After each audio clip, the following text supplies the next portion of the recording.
の虜になってしまえばきっとこの夏は充実するのもっともう戻れなくたって忘れないででも気持ちを伝えてしまえばいつかこの夢は覚めてしまうだろうな青い影が揺れる街角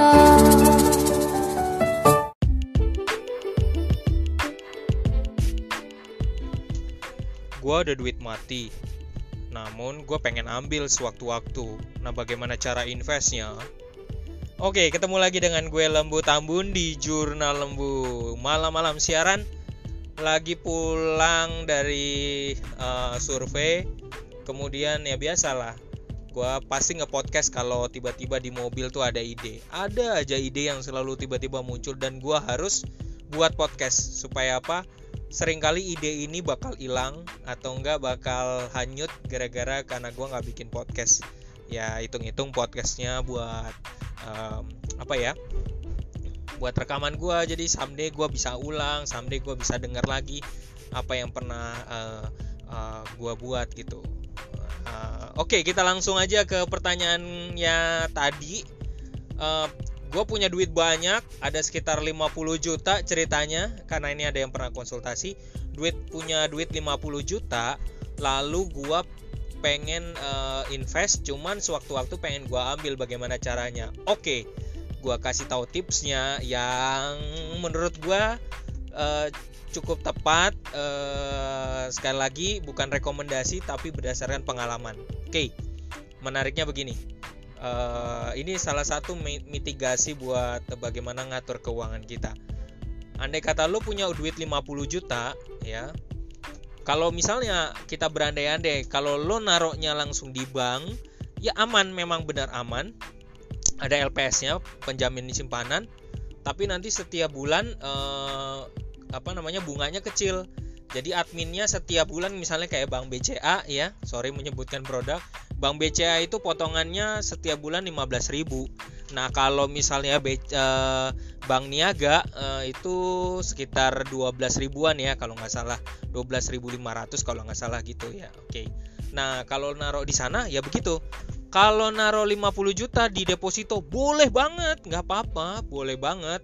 Tapi ingat, kalau mau ngambil pasti kena penalti tiba-tiba sewaktu-waktu lagi harusnya 1 bulan, terus kemudian dalam perjalanan mau diambil. Nah, repot dah.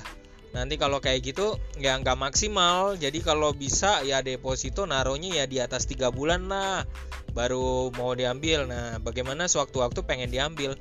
Cocok yang tepat adalah menurut gue reksadana pasar uang. Ya, reksadana pasar uang lo taruh di sana. Tapi masalahnya bagaimana supaya lo bisa melakukan diversifikasi. Jadi nggak di satu tempat doang. Ya, reksadana pasar uang banyak jenisnya, ya banyak produknya, macam-macam. Ada di BNI juga ada, di Maybank juga ada. Ya, bagaimana lo supaya diversifikasi keuntungannya biar maksimal di beberapa tempat, nggak hanya satu tempat doang.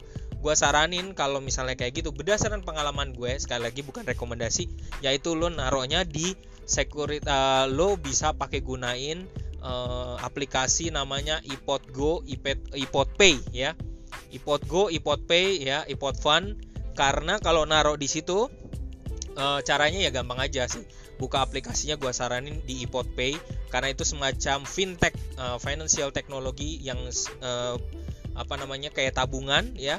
Tapi sebenarnya duit itu bukan di dalam tabungan, duit itu di pasar modal, dan itu duitnya diinvest ke reksadana pasar uang yang sudah diatur oleh mereka, oleh artificial intelligence, di mana di situ duit lo itu 50 juta bakal diversifikasi ke reksadana yang memang menjadi unggulan mereka menurut analisa mereka gitu. Jadi itu akan menguntungkan buat lo juga. Nah, keuntungannya dengan kayak begini ya, ditaruh di reksadana pasar uang khususnya punyanya Sekuritas Indo Premier. Sekali lagi bukan karena gue mau endorse-nya, gue nggak dibayar apapun, tapi berdasarkan dari pengalaman gue.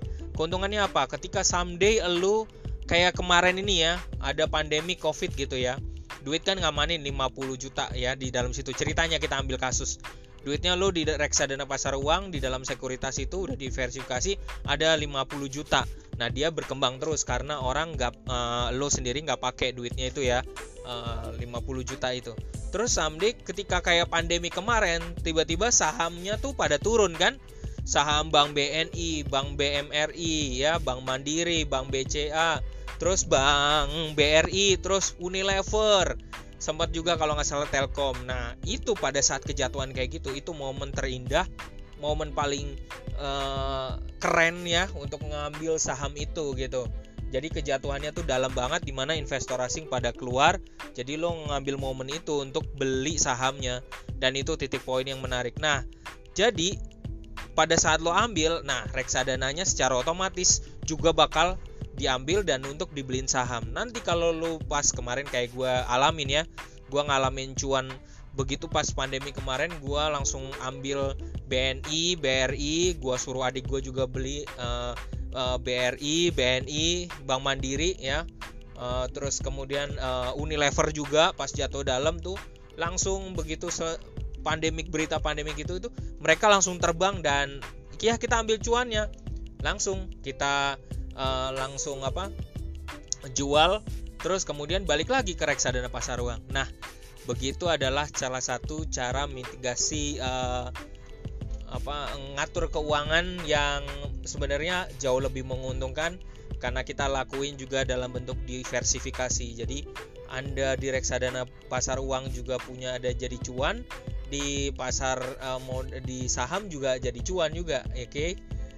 Semoga hal ini menjadi inspirasi buat Anda. Kalau nggak ngerti, kalau kepengen tahu caranya tapi nggak ngerti, bisa langsung hubungi gue aja ya, di langsung. Jadi nanti gue ajarin free seumur hidup. Jadi kalau mau belajar berdasarkan pengalaman gue, ayo hubungin gue aja di nomor WA gue ya, yang selalu nanti kalau nggak salah di deskripsi juga ada. Silakan, free, gue akan ajarin untuk lo semua.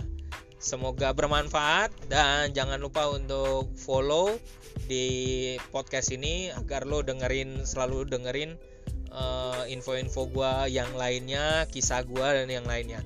Salam dari gue, Lembu Tambun, hanya di Jurnal Lembu.